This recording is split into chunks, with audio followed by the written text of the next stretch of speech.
Hello, everybody. Welcome to Walk It Off, Talk It Off. I am Randy Grankowski. I am one half of the splendid duo between me and Alex Julian. Unfortunately, Alex is hard at work at his 9 to 5 today. Um, and I have a little bit more flexibility in my schedule right now. So, um, happy to be joining you guys. Hope you're tuning in and we are going to be going over a newer segment that we're doing here. So, Alex and I recently put together a top 30 ball clubs, and we're kind of just going to be going through a little bit of a roster review here. I'm going to take you through maybe some additions, some subtractions. We're going to go through all 30 teams ranked by Alex and I.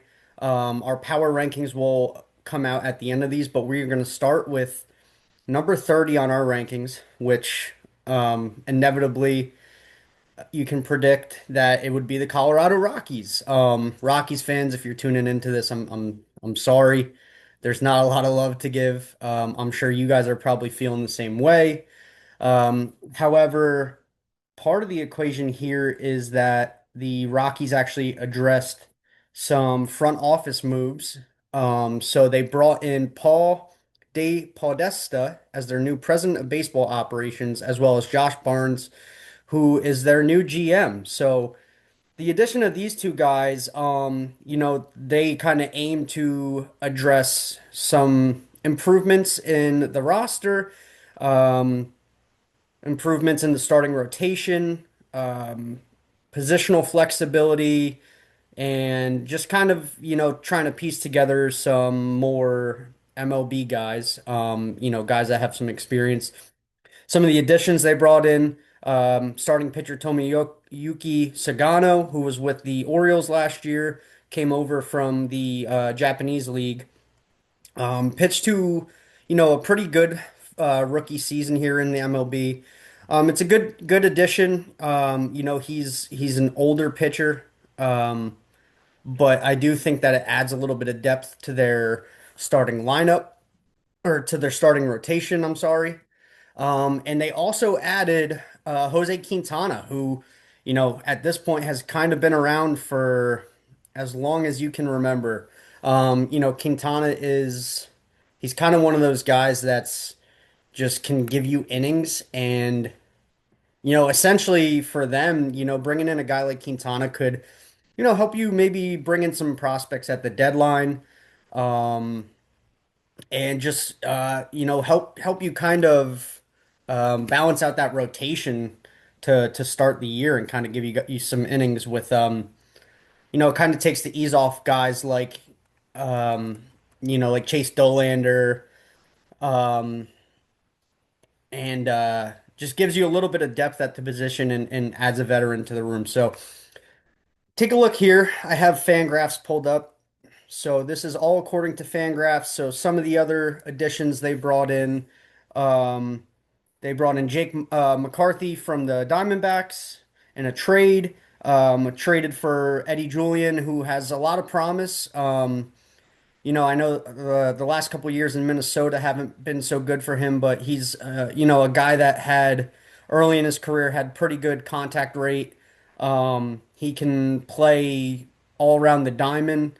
And then they also signed Willie Castro, who's another guy, hop all around the diamond, coming off a really, really good year. I know when he got traded to the Cubs last year at the trade deadline, it kind of fell apart for him.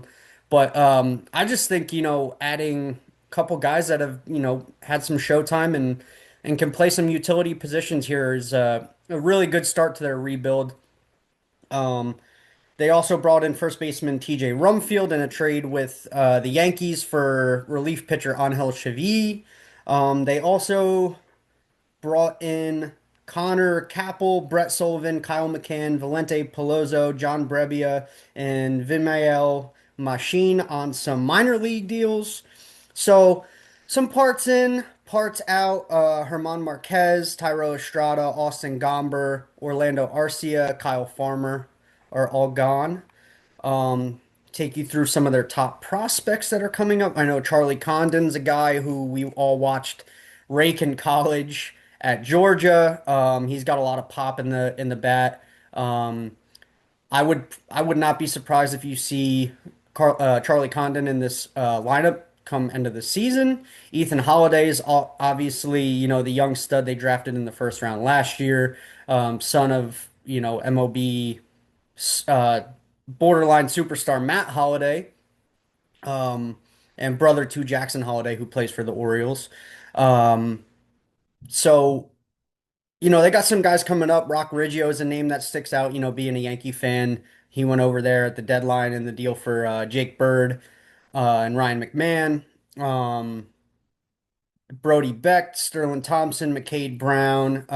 They have a couple guys on the way up on the pitching side.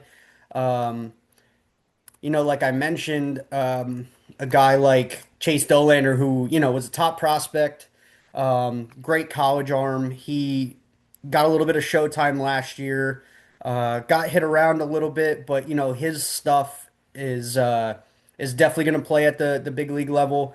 You could say a lot about the Coors effect. I know, the elevation there isn't as friendly to pitchers as other stadiums, but I think Dolander's going to put together a pretty good MLB career, and I think he's one of the key parts in this rebuild, going forward because he has ace level stuff. He just kind of hasn't figured it out yet at the MLB level, but this will be his first full season in the MLB, barring any injury. So. I look forward to seeing what he could provide for this rotation. We'll take a look at their rotation now. So at the top, you have Kyle Freeland, who's been in Colorado for quite some time now. He's last year he had a 5.02, or I'm sorry, that's projections for this year. So he's projected to have a 5.02 ERA, 160 innings, K rate, K through 9 is 6.68. 1.6 WAR guy. So like their whole rotation is essentially one WAR guys, which um, generally that doesn't lead to all that much success. But you look at their rotation and you see guys like Michael Lorenzen and Jose Quintana. These are guys, that have thrown a lot of MLB innings in their time, Michael Lorenzen has ten years of MLB service time. Quintana 13. So these are guys, that have been around for a while and could just kind of eat up some innings for your team and really keep you in ball games here. Um, and then, obviously that's highlighted at the top by Kyle Freeland and then Chase Dollander and Tomoyuki Sugano to finish off that rotation. So what they're really looking for is Dollander to break out. They're looking for innings from Quintana, Sagano, Lorenzen, Freeland. And Freeland has been a somewhat consistent MLB pitcher. He's a guy that has pretty good stuff, but he's been hit around a little bit. Played for Team USA in the WBC. Um, a couple years back, and he's at this point he's a vet. He's been in the league for 8 years, so they have some guys in the rotation that I think could really just provide innings for this team and keep you in ball games. You take a look at their bullpen, not a lot of guys that might ring a bell for you. Victor Vodnik, Jimmy Herget, Juan Mejia, Seth Halverson, Brennan Bernardino, Antonio Senzatella makes the transition from starter to bullpen arm. RJ Petit, Keegan Thompson. So there's a couple guys that have been around for a little while. I think Vodnik is a guy who is expected to close games for them. He's got really good stuff. I know he was kind of in some trade talks this offseason, so look forward to kind of seeing what he could bring. Jimmy Herget just throws a frisbee from the right side. He's very hard to pick up. He's got a lot of funk in his delivery and his sweeper, his breaking pitch is pretty disgusting. So they got a couple guys. Seth Halverson's another guy that ate up a lot of innings for them out of the pen last year. He's got an 8 strikeout rate per 9. Um, he's definitely got some good stuff, good fastball there. And then Keegan Thompson's a guy, he got some time with the Cubs, threw some good innings out of the bullpen there. Antonio Sanzatella is a guy who's been with Colorado, like I said, converted from a starter. Let's see what they could get out of him from the bullpen. Some big news with this team was the Chris Bryant news, put on the 60-day IL with the lumbar issue in his back. This, he reported, has been an issue for him for some time now. This contract is looking to be one of the worst potentially ever in the MLB. Chris Bryant, who obviously, World Series winner with the Cubbies. Um, former MVP, former star in the game. It's really sad to not see him living out to this contract, and maybe that's part of the new ownership there is bidding farewell with Chris Bryant. Um, and then we'll take a look at their lineup here. Scroll up and take a look at their lineup. Bear with me. So this is all per Fangraphs, their roster resource source tool. Tool that I personally love. Kind of just gives you a feel for how each team's roster might shake out this year. Some guys that they have, coming up in the minors. Um, a guy like Zach Veen has been hanging around in the minor leagues for the Rocks now for quite some time. Um, it doesn't seem like they're getting out of him what they thought he might be. But like I said, you did add some depth here. You added some guys to your lineup. So we can look at their 1 through 9. Ezekiel Tovar has been, a staple at shortstop. He's kind of been as consistent as can be. Coming off kind of a down year last year. We'll see kind of if he could bounce back, but he's a guy through the first couple years of his career he's really hit. He's played a pretty good shortstop. And he's one of the guys that I think that you build this roster around. He's followed by Mickey Moniak, who, from the left side is pretty steady. He's set to DH this year. He could play a little outfield. And then Hunter Goodman, he's their all-star representative from a year ago. I just want to take you through a little bit of Hunter Goodman's stats here on Baseball Savant. So you can see red means good, blue means not so good.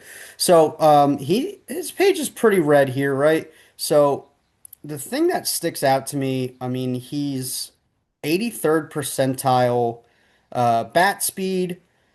He does strike out a little or swing and miss a little too much. His chase rate is at a 36% clip. Whiff rate is at 32. K rate's at 26. And he doesn't walk all that much, so maybe just a matter of chasing too much.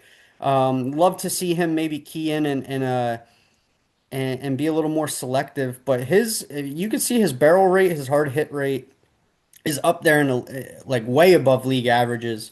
Exit velo, he's like 90 percentile exit velo guy. And then his catching metrics, he's a good blocker, good framer. Doesn't have the best pop or arm behind the dish, but I think his bat really makes up for what he lacks behind the dish. He's also a guy that you could throw in the outfield. He does have some reps in the outfield. And then just run down here. Look at all this red around here, right? So this is from last year. So his slug 75 percentile.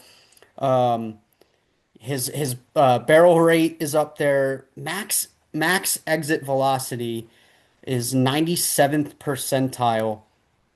I believe his exit max velo, if we scroll back up here, from last year is actually 116.2. So that's among the league leaders in all of MLB. So Hunter Goodman is a guy that you should definitely be watching out for. He's definitely a guy that hopefully, if they really want to do this rebuild here in Colorado and really provide something for their fans that they haven't in a long time, I really think you build around Hunter Goodman. Um, So we'll move on down the lineup. Jordan Beck, he's a young guy who's kind of produced. He plays a pretty good outfield. Uh, Troy Johnson is coming in at first base, followed by Brenton Doyle, Brenton Doyle's just as steady as you can get in center field. He plays I mean, go take a look at his center field metrics. They're among league leaders in probably every category. He's a guy that just goes and gets balls. Um, he's a guy too that, was a little bit in trade talks in the offseason. He's a guy that maybe I wanted my Yanks to go out and get as a fourth outfielder here, but for now he's staying in Colorado. He's going to man center field, followed by Willie Cashew, who I said super util guy. You could plug him in the outfield. You could plug him basically anywhere in the infield. And he's a switch hitter. He hits from both sides. So, like I said, coming off a pretty rocky second half last year, but this is a guy that put together a really, really good first half last year, and then joined a Cubs team that made their playoff run. And at the deadline, I looked to be one of the better acquisitions that we saw. So, kind of excited to see if some of these guys could revamp this lineup. Obviously, they play in probably one of the most competitive, if not the most competitive division in baseball in the NL West. You got the Dodgers, Padres, Giants have vastly improved. And the D-backs, are you can never count out. So we'll wrap it up, followed by Jake McCarthy and Eddie Julian, both acquisitions. Jake McCarthy coming over from the D-backs, Eddie Julian from the Twins. See what those guys could put together. Jake McCarthy's a guy who sprint speed is among the top in the league. Plays a pretty good outfield. Let's see what they could get from his bat. But I'm actually kind of liking the depth they've added to this lineup. And it's a lot of young talent, but let's see if some of these guys could break out and do their thing. See if Willie Castro could be like a veteran leader. See if Hunter Goodman could repeat his All-Star year from last year. And then off the bench, they are a little thin here. Braxton Fulford, Blaine Crim, Ryan Ritter, and Tyler Freeman. So you got a lot of guys that you can kind of plug and play here. Um, Listen, I don't think anybody would be surprised if this team finishes last place, not only in the West, but in the NL, unfortunately. It's just it's kind of the beginning of a rebuild. They don't really have the pitching, and they don't pitch or they don't play in a pitcher-friendly ballpark as is. So um, we could take a look. TJ Rumfield, like I mentioned, is one of their minor league guys. He's a contact guy. Charlie Condon, another guy who I'm really excited to see come up. I can't wait to see him hitting 450-foot nukes at Coors Field. And as you go through, we could kind of see some of their depth. They got a couple guys. Adael Amador, he's a guy that was a top prospect. They were expecting big things. Rock Riggio's my guy. A guy that I was actually a little upset that parted ways with the Yanks, or that the Yanks parted ways with. And then we scroll down. Here's my guy, Zach Veen. Zach Veen was a number 9 overall pick in the 2020 draft. Really hasn't amounted out to what they want to be. Here's some guys you could see over here: McCade Brown, Carson Palmquist, Ryan Feltner, Gabriel Hughes, Tanner Gordon, Pearson Ol's another guy that they just acquired from Minnesota. See if any of these guys could break in and provide some innings. Valente Peloso coming over from Miami is another guy that you could probably watch out for out of the bullpen. Um, but And also Jaden Hill's another guy that's had some innings too. So John Brebbia, he's a vet. So listen, the thing with Colorado is you're not gonna expect them to win that many ball games this year. But hopefully this lineup could keep you in games. Um, and just kind of provide for a more competitive atmosphere for Rockies fans. Rockies fans got to watch some of those awesome Todd Helton led teams back in the early 2000s. Um, and I really think they're due for to be put out of this misery. Um, so listen, I hope this lineup, a couple guys could break out. I would love to see I'd love to see the Rockies win upwards of 65, 70 games. I think Rockies fans would totally sign up for that. Uh, right now, their win total is projected at 52 and a half. Um, I think that's an incredible line. Um, if if I was, I'm not encouraging you to take my betting advice here because I, I'm usually one that loses a little more than I win on the betting aspect, but I think I'm going to go ahead here and take the over at 52 and a half on the Rocks. Um, Rockies fans, let's uh let's take the paper bags off of our heads and just enjoy watching some ball. We got baseball coming back very soon. Pitchers and catchers reported. Full teams will report very soon. Um, and Rockies fans, listen, if I missed anything or if there's any guys that you want me to highlight or bring a light to, feel free to comment. Um, and hey, please like, subscribe, go follow us on socials. Our social is at walk it off underscore talk it off. We're definitely going to be putting out a lot more videos like this, a lot more content just covering the whole league. But for now, this is your Colorado Rockies ball club. And listen, go win some more games this year, Rocks. Let's stop being the embarrassment. All right, guys, thanks for watching Walk It Off, Talk It Off. I'm Randy Grankowski. Please like, subscribe, follow, and we'll be coming at you with more content to come. All right, thanks, guys.